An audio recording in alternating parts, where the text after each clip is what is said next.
Michelangelo's Renaissance creations have lasted the test of time, forging inspiration for some of today's architecture and art. For our mini-doc series, we will take a closer look at his life, inspiration, and delicate craftsmanship behind some of his most iconic work. This is a self-portrait by Michelangelo. A self-portrait is a common piece for an artist to create because it records what the artist looked like at the time, and it's convenient because you always have yourself as a model to work from. In this drawing, Michelangelo drew himself looking off to the side with a serious look on his face. It also shows his skills with the attention to detail and shading. He started learning these skills at a very young age. At just 6 years old, he was more interested in art than the subjects being taught in school. And at 13, he started to be an apprentice in the Florentine's painter's workshop, learning the techniques of draftsmanship and fresco.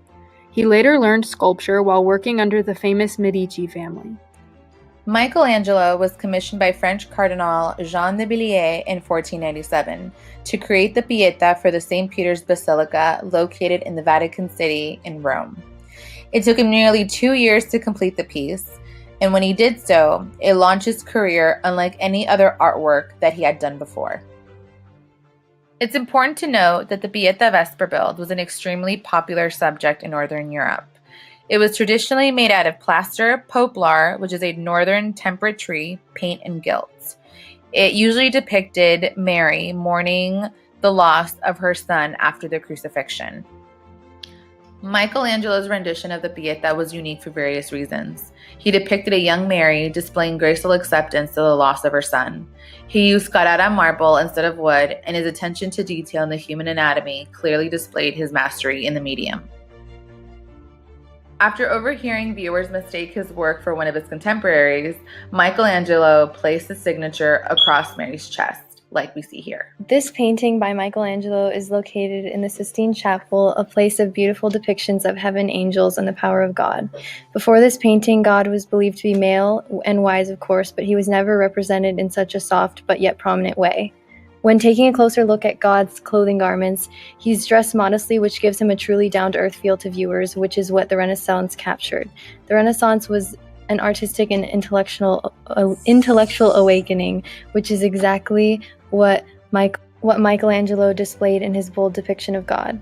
Through the angels delivering him from heaven, his grace becomes almost mortal when obliging Adam's reach. As for Adam, he is thought to only be a physical representation of the idea that God is reaching down to give him life and the rest of mankind. The angel underneath God's arm is still up for debate and is thought to have been either Eve waiting for her chance with Adam, or she could have been Virgin Mary with Christ under her arm. In all, this piece of art represents Michelangelo's immaculate attention to detail. I'm doing my piece on Moses. It's located in San Pietro in Vincoli, Rome. It was sculpted between 1513 and 1542. Moses is holding the plates of the Ten Commandments, and that indicates that he came from Mount Sinai to bring God's law to the people of Israel. This was Michelangelo's last sculpture. The horns on his head have been described as being rays of light coming from his head. Michelangelo created this figure to make it look like he's getting ready to stand up. There is much creative movement and energy in this position Michelangelo created for Moses. For example, the torso is in the opposite direction of his head, and he is pulling his beard to the right. This sculpture also shows the dynamic figure of Moses fulfilling the prophetical duty of God's wishes. And although this looks like a passive figure in a distant biblical term, this is a living, breathing figure representing the will of God.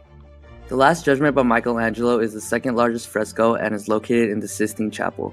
In his illustration, Christ is surrounded by multiple men and women along with angels and saints, and what is currently happening is the second coming.